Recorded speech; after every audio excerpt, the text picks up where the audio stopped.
You're listening to Later with Mo Kelly on demand from KFI AM 640. KFI Later with Mo Kelly, live on YouTube and the iHeartRadio app. And speaking of YouTube, which is our visual simulcast, it would be in your best interest if you would like to have a heads up on when we're giving away the Disney 4-pack tonight, that you are watching the show on YouTube. Because the Momigos, they're going to get a heads up. I'm going to tell them before I tell you listening right now. I'm just saying, if you would like to have a heads up, and I'm not going to tell you when the heads up is coming, I'm just saying those who are watching the YouTube show will get the information first. They will be ahead of everyone else in the sense of knowing when to be by the phone. At Mr. Mo Kelly on YouTube. And yes, we'll eventually get to Kim Jong-un and North Koreans checking women for their breast implants. We'll get to that story, but there's something much more important that I need to finish up with Mark Runner from the last hour. And Mark, I know you have news to do. No, I'm fine. Well, I was hoping you did have news to do so I could run. You just want to steamroll me? That's right. Unimpeded. Last segment, we were talking about Wendy's upgraded chicken tenders. And I was running down the things that I did not like about chicken tenders. And we went all the way around the barn. And Mark made a comment, something to the effect of, especially with McDonald's chicken McNuggets, you would prefer chicken tenders, which are at least, or chicken products which are more reminiscent of the animal that it came from, right? Yeah, not something that came out of the Star Trek food transformer doohickey, whatever. And I was saying, how is it that that's any different from looking at a hamburger and seeing a cow? Well, it's all about the texture, isn't it? Because there is no fibrous texture in a chicken McNugget like with an actual piece from an actual chicken. And the same with ground beef. You can tell the difference between ground beef and things that are other. Have you eaten a hot dog in your life? Probably not as many as you. I don't usually eat that kind of stuff. But I have. Your body's a temple. Well, not when it comes to booze. But occasionally I've gotten weak at Costco because they're $1.50 there. Yeah. And if you have to have a hot dog, the ones at the Costco aren't that bad. No, I'm with you on that. I know hot dogs are not healthy for you, and I try to stay away from them. But after a while, they just call my name, and it makes it very difficult. Yeah, but I'm not going to sit here and tell you a hot dog is health food. That's some of the unhealthiest stuff you can eat. In fact, we had studies that were in the news here within the last 6 months or so saying like something along the lines of every hot dog you eat takes 30 minutes off of your life. And I heard that, and I always threw that in the garbage, no pun intended, if only because we're not living a static life. In other words, like if I ate 6 hot dogs, and that's not going to take 180 minutes off my life. That's assuming that I don't also eat well in the future. That also assumes that I don't exercise, that I don't do something to counteract that. Well, it's an inexact science. There's not an actuary sitting there counting the hot dogs you eat, but they are massively unhealthy food. The processed meats are among other things, known to be a major carcinogen. Yep. Colon cancer, all that kind of stuff. Even like lunch meat you buy in the store. So, I mean, if you do your homework, that ruins a lot of things that otherwise might taste okay. But I don't like the texture of a lot of that stuff in the first place. But you notice they don't say that about alcohol. They just say, drink a fifth of Jack and it's going to take a year off your life. Have you been online lately? Half of the material that comes across my feeds. I try to hide it. I try to just not open those articles. I've learned to move on. Yes. But all of it's like, if you have more than a drink a day, or you shouldn't even have a drink a day, it's all alcohol doom posts, and I hate that stuff. I know. It's like, well, if I have to give up something, then let me just give up a hot dog. Am I not a civilized man? Am I not entitled to a nightcap in the name of all that's holy? Come on. There is nothing that we eat or drink, and this is not an excuse. I'm just saying this is just an honest statement and realization. There's nothing that we eat or drink by and large which is healthy, even down to a lot of the fruit with the pesticides and the gene splicing and all that. The food in the United States is questionable at best. You're exactly right about that. And there's a reason why a lot of European countries won't import our food. You won't recognize the difference until you travel. And when you travel, you eat, let's say, fruit in Italy, or you eat just the meals in a restaurant in Italy. Bread, yeah, it's cooked differently. It's prepared differently. You don't have the additives, the amount of sugar which is added to bread, for example. It's just completely different, and you don't really appreciate that until you leave the country. But back to the chicken tenders, sir. Yeah, get on with it. Okay, I would say chicken McNuggets are. I would agree with you. They're probably the bottom, the basement of all chicken nuggets and tenders. But they taste good, and if you don't think that they have teams of scientists diabolically making them taste in such a way that you want to keep eating them even after you're full, like they do with Doritos, we know that. I know with especially fries and chicken tenders, a lot of them are fried in the grease of the other food intentionally, like the McDonald's fries. They are cooked in the hamburger grease, so it's they're not vegan, put it that way. So it tastes like you're almost eating a hamburger when you're eating the fries. That's part of it. You have to know when you go to fast food restaurant. I don't go all that often. I try not to. Well, McDonald's fries smell and taste fantastic. But one thing that you learn when you do even a little bit of homework on this is the deep frying process in French fries and potato chips unlocks a carcinogen called, I think the word is acrylamide. It kind of spoils it for you. No, you can't read labels or articles if you're going to enjoy fast food. You just can't. From the caloric content, the sodium content, the saturated fats, there's nothing good other than the taste with fast food, unfortunately. And yes, I'll probably have some more Wendy's before the week is out. Now, to bring home the whole chicken fingers thing, I got a hot tip for you. The best chicken tenders that I have had are at a place called Urban Plates. They're massive. Yes. They're soft and moist. And there's an Urban Place in Torrance. They're all over the place, and they're just delicious. And I don't know that they're the healthiest thing on earth, but they're real chicken, and they're just magnificent. I have to stop myself from getting them as much as I want. You know the most overrated chicken tenders or strips in the world? Raising Cane's. Never been there. Overrated. I think they're undercooked. It's almost like they're not completely cooked. It's hard to explain. It's like for all the hype, don't get it. Pedro, the traffic guy, agrees on Urban Plates. I think we've got a quorum here. Okay, that means we have to continue the conversation. We're coming back with more fast food talk. It's Later with Mo Kelly. KFI AM 640 live everywhere in the iHeartRadio app. You're listening to Later with Mo Kelly on demand from KFI AM 640. KFI, Mr. Mo Kelly here. We're live everywhere on the iHeartRadio app and YouTube. And for some reason, we've descended into a fast food conversation. And I'm not upset about that. I'm not mad about it, okay? We have to talk about these issues. They are important, and they are life-changing, okay? Someone's life is going to be improved because of this conversation. We started talking about Wendy's new and improved chicken tenders, the tendies, and then we went from there. Mark Ronner wanted to chime in about chicken McNuggets, and then I started talking about Raising Cane and their undercooked chicken strips. Texas toast, it's great. Don't get me wrong. The chicken tenders, the chicken strips, what they're known for, not so much. No. Okay. Now, I know everyone has their preferences. I'm just saying that I'm the only one that's right in this conversation. And there's a difference. Just because you prefer something, it doesn't make you right. It just means you don't have any taste. Okay. My preferences are the correct. The baseline? Answer. Yes. Yeah? Yeah. I see. Look, I on the way in, I stopped real fast at Del Taco. Uh-oh. Mistake. Mistake. No, I typically like Del Tacos. I like their Del burrito, just like the beans and meat and just whatever, just a regular burrito. I like that. Mm-hmm. And they have this new thing called the Del Dorado chicken grilled burrito. Is that like a play on El Dorado? Yes, but it's Del Dorado because it's Del Taco. Del Dorado.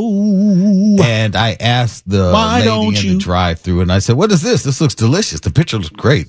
And she said, "That's the Del Dorado. It's delicious. It's, grilled red peppers and this sauce, poblano sauce, whatever, blah, blah, blah, blah, blah." I had all this stuff. And I said, "Let me get one of those." I'm driving, open it up because, I want to take a couple bites, sample it, see what's happening. And I take like 3 bites. And I'm very sensitive to spicy food. Very sensitive to spicy. And you went to Del Taco? Because most of the time I get stuff that's bland. I know better than to get spicy food, but it just looked so good. I took like 3-4 bites of this thing. And I just had to finish that up with about 6 or 7 packets of that Pepto-Bismol that's in the cabinet out there because my stomach's on fire. I gave it to Dragon Mouth Mark Ronner, and he eats it like it's nothing. There are certain foods you cannot eat after a certain age, especially when it comes to fast food. I'm being very serious. Mark is only slightly older than me, and he woofed No, it he's down a lot. like, He's a lot older. Like, than what is Okay, this? Stop the Jesus, lies. cut the crap here. I'm just saying. But my question is, Tuala, are you wearing the same pants you left the house in? Right now, thankfully. Right now. Thankfully. But here's the Something thing. to change. Here's the thing. I only came in here quickly because I may need to run around the corner because I don't want to destroy the, general purpose restroom outside. This may be a both ender. This is, Oh, God. this is horrible right now. I had My no idea you were stomach so is dying. delicate. I have the stomach of a newborn baby when it comes to spicy food. Well, he's Yeah, going to be pissed when he finds out what you've been doing to it. There's certain foods I just cannot eat anymore. And even though they sound like a great idea, like, for example, I used to love, actually, I still do, I just don't eat it anymore, Taco Bell Mexican pizza.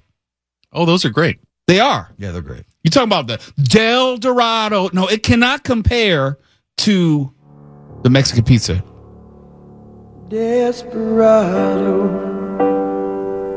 why don't you come to your senses?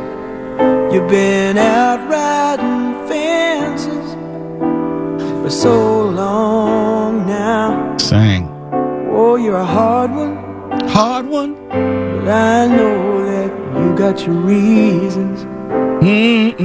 These things that are pleasing you can hurt you somehow. There's a lot of wisdom in that, okay? It In might have the been toilet. pleasing. Yes.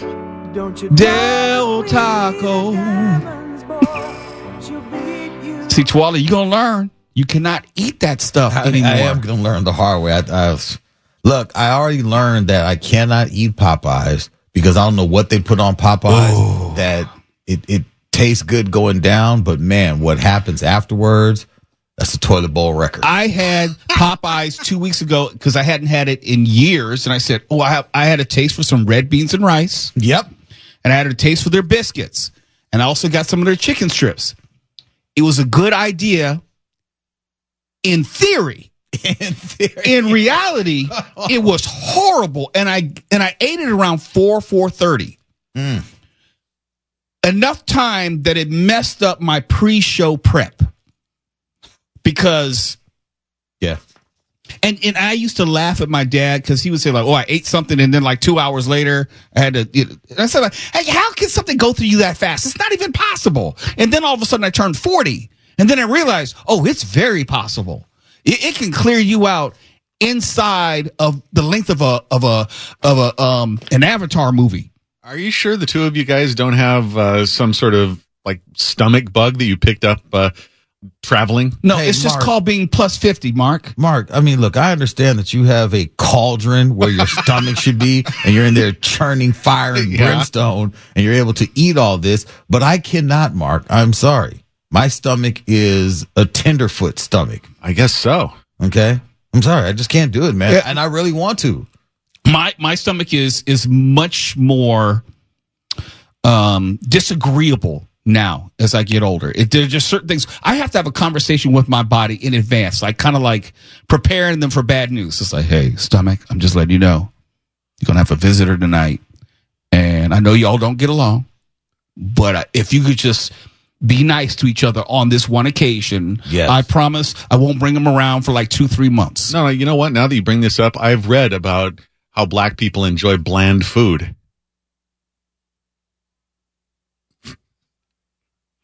Tony, you want to help me out here? Says the guy who likes black olives on his pizza. I stand by it. It's a Do hill you I'll put die on. raisins in your potato salad too? No, I despise raisins. I think raisins are of the devil, and there's no reason for them to exist. And when I see somebody I didn't say eating, raisins were a sin. no, let me finish. 'Cause you start- No, you let you started this. finish. You just insulted all black people with bland food. No, I I gotta wouldn't- let you finish. No.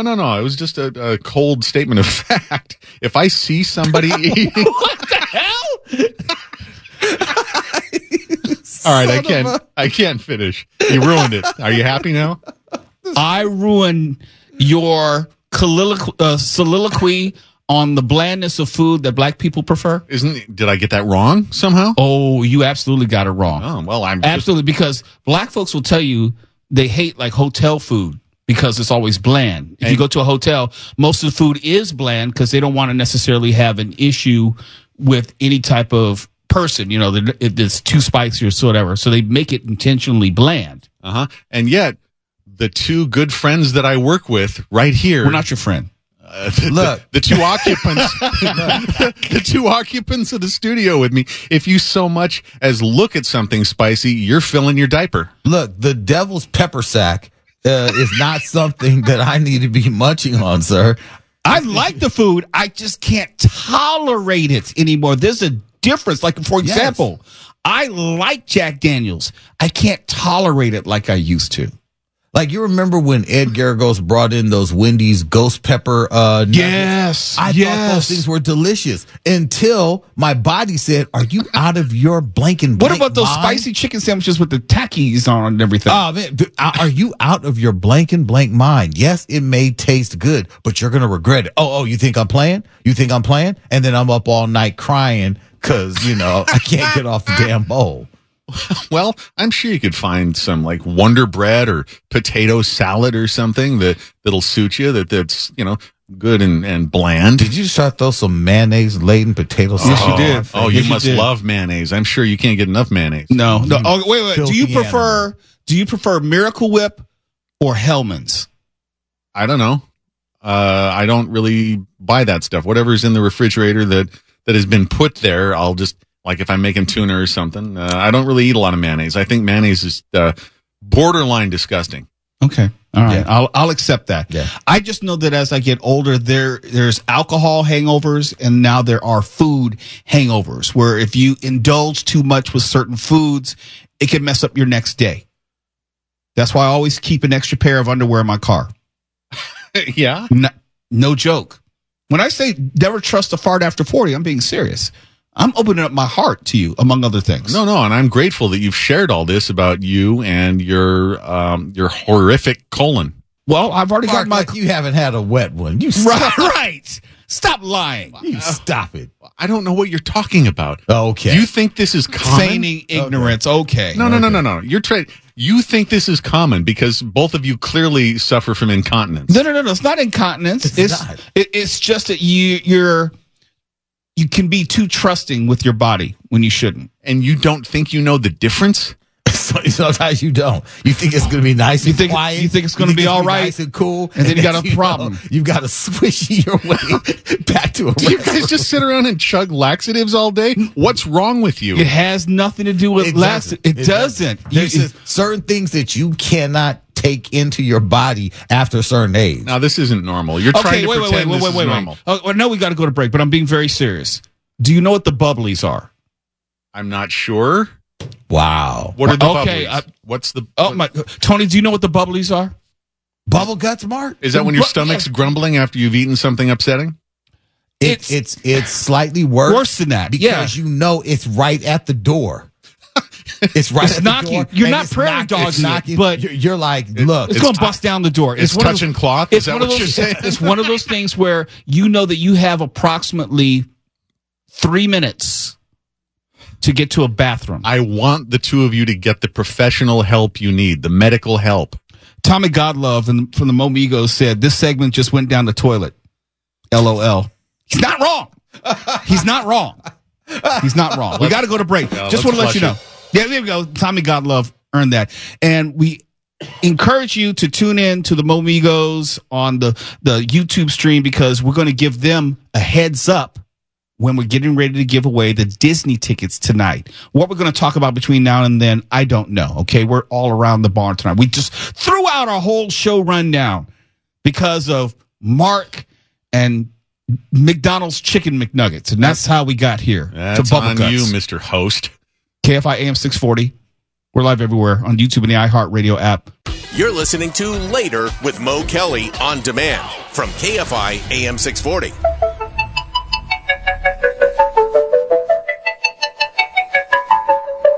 Butterfly in the sky, I can go twice as high. Take a look, it's in a book, a reading rainbow. I can be anything. Take a look, it's in a book. We all remember that, right? Rainbow. KFI, Later with Mo Kelly, live everywhere on YouTube and the iHeartRadio app. I'm way behind, way over. All our talk about fast food threw us off the clock. We have to catch up in just a moment. But I did want to say, Reading Rainbow is back, has a new host. Hi, and welcome to Reading Rainbow. Well, Reading Rainbow is back almost 20 years after its final episode aired. The classic PBS series will be on Kidzuko, which is a kids-focused YouTube channel. New episodes start Saturday and will run through October 25th. The original show was on from 1983 to 2006 with LeVar Burton as the host. The new host is a librarian and digital creator named Michael Threets. He's known for his viral content recommending books, library services, and what he calls library joy. Hey, Tweller, you know that if you were to ask most people what they thought about Reading Rainbow, they'll say, oh, I love the show. I love LeVar Burton. I grew up with the show. Nothing but positive things, Yes. probably to a person. Absolutely. And then when you remind them it was a PBS show, then they say, well, I mean, know. yeah, PBS, yeah, you know, the liberal, Leftist agenda. Folks forget how important PBS has been in all of our lives. The educational programming, which is inextricably linked to PBS, and most people just forget it's a PBS show. Always was, always will be. And yes, the defunding of PBS, NPR, public broadcasting more broadly, that's what it's called, will impact shows like Reading Rainbow. And most people who have an issue with PBS or NPR don't watch or listen to either, or if they do, they don't even know that they're watching it. There's so many shows, just like Reading Rainbow, which come out of PBS. So much great content for both kids and adults. And I'm glad that Reading Rainbow is still, well, let me put it this way. If you don't know how PBS works, the shows have to find their own budget. It's not PBS paying for the show. The show has to find its own money. They'll have a sponsor or someone who will donate money specifically for the show. Yes. And then the show comes to PBS and say, hey, we have a show. It's financed and funded. And then PBS will say, okay, we'll help you distribute it across the PBS stations. But people don't even know how it works. That's why you hear at the end of the show, this show was brought to you by our sponsors. And they would play 3 or 4 different ads or whatever that have to do with their the such and such foundation and the such and such such and such. And it's made possible courtesy of PBS and this network and blah, blah, blah, blah, blah, blah, blah, blah, blah. Yes.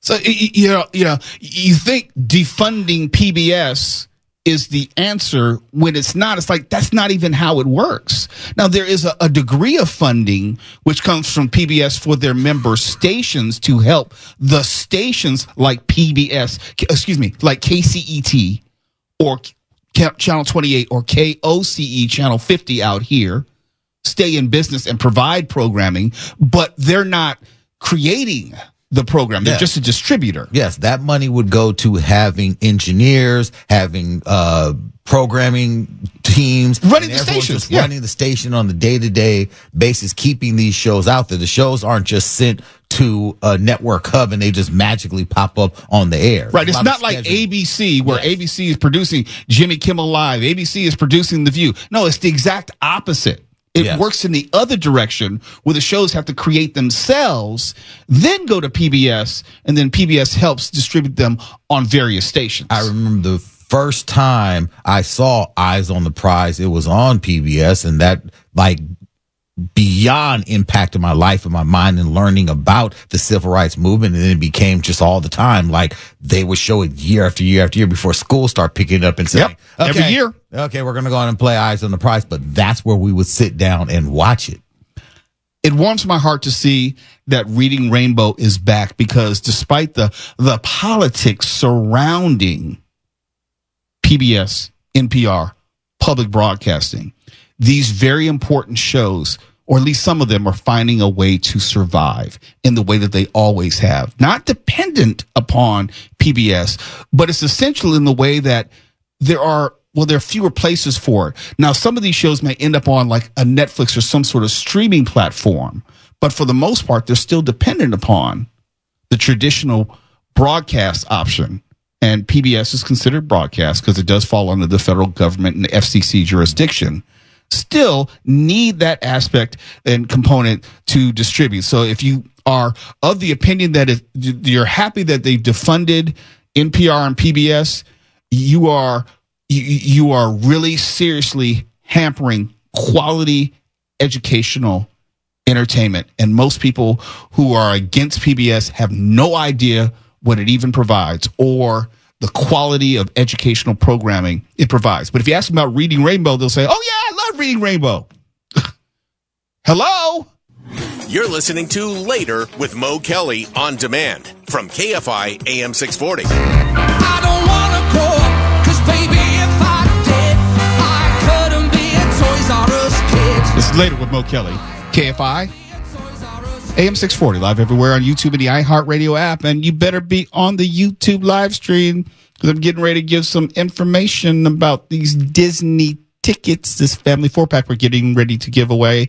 As I said, getting ready to give away. Toys R Us is back in the news, and it made the announcement that it plans to open 10 new flagship stores and 20 seasonal holiday shops with its partner, Go Retail Group, by the end of this year. Now, if you've been following this Toys R Us story, they went through bankruptcy. They tried to reopen. They had some partnerships they were doing with Macy's as far as like in Macy's store. Then they would have like a Toys R Us mini store in it. Now, Twali, you're the only one who has the history of working with Toys R Us. What do you make of this? Is this going anywhere? Are they back? Are they hoping to be back? Is it a positive move? No, this is a very positive move. They are back. They are having different phases of toy stores being realized now. They still have the Macy's in-store Toys R Us displays. They are now having some holiday pop-ups, which is a smart idea in different areas, because they're not going to try to go nationwide again and just lose their shirts. They're going to have situational holiday pop-ups in areas where they feel they can draw a big crowd, and these locations will pop up during the holidays. People will be able to go and shop, experience, and then they'll shut those down. But then they're also going to have, in key states, key cities, have some brick and mortar locations, like the one that they are going to be opening in Long Beach. It is going to be a Toys R Us Superstore, and they're also going to have a Toys R Us Superstore in Camarillo and some other locations just in various states. But I'm excited about the one in Long Beach, because I looked at some of the plans. I'm like, it's going to be huge. And I'm telling you, of every job I've ever had, save working with you, Toys R Us was quite possibly one of the greatest experiences I ever had working. Really? Anywhere. I loved working at Toys R Us. I really, really did. Why is that? I mean, was it the nostalgia or just the corporate structure? What about it? I think it was a combination of that. It's like when they say don't meet your heroes. This is one of those opportunities where I would disagree, because growing up, I was a toy fanatic, a toy collector. I was in toy stores all the time, and getting to work at Toys R Us and experiencing the behind the scenes, it was great. And the way that, at least at the Toys R Us that I worked at, the one right here in Burbank, the biggest Toys R Us, the biggest seller in Toys R Us in Southern California, that's the one I worked at that closed. They did the Back to the Future scene over there. That location, the management team there, they were aces all the way through. They really, really fought and took care of their staff all the way up until the point where we found out we had to close the doors. Let me ask you about that. Since we talked about closing the doors, Scott of the Momigos in the Motown chat says, plastic toys are not being played with anymore. I tend to agree with him. The idea of toys, which is more than just action figures, toys are not the draw in the way that they were 20, 30 years ago. I disagree, because if you go through a Target, if you go through a Walmart, those sections are still filled with kids. There are still kids that are filling those sections, and they do want toys. It's something about going into a place and touching things and being able to figure stuff out. Remember, Toys R Us also wasn't just toys, plastic toys, and the like. There were also building blocks, educational toys. There were also a humongous electronic section, and one of the biggest draws was the bicycle section. Believe it or not, because take a bike off the rack, ride it around, and even our electronic car section. Kids would stay over there. Parents pulling down these cars, trying to drive them around the store every single day. Sir. Please don't do that. Sir, you have to get out of the Bronco mini truck. You got to get out. It was just something about that. And it was something about the toy store being filled with kids just touching stuff, feeling stuff. And I know with this new rebranding of Toys R Us, they are trying to make it an experience where they can have more in-store play, in-store displays, have different companies come through and demo toys for parents and things like that. So it turns it into a destination spot for parents. I hope that you are right. I hope that Toys R Us can make a successful comeback, because they've tried in different iterations and ways over the past 10 years or so. We've been discussing them. Each time there's movement with Toys R Us, we talk about it. This is the latest movement, and they're committed. Obviously, they're going to open this many standalone stores. Yes. Standalone. And that could be a brick and mortar location unto itself, which I'm most accustomed to seeing Toys R Us. I guess maybe it could be part of a strip mall, or in a not in a mall situation, but as part of a larger shopping center. And I believe that these new ones will be more similar to a toy store that you fancied more, like the FAO Schwarz. Yes, I was a big fan of FAO Schwarz. That experience is what I believe Toys R Us is looking to come back with, a brand that's more akin to that. We shall find out. And also, we'll watch this as we go into the holidays and see how this story continues to emerge. KFI AM 640 live everywhere in the iHeartRadio app. KFI and KOST HD2, Los Angeles, Orange County. More stimulating talk.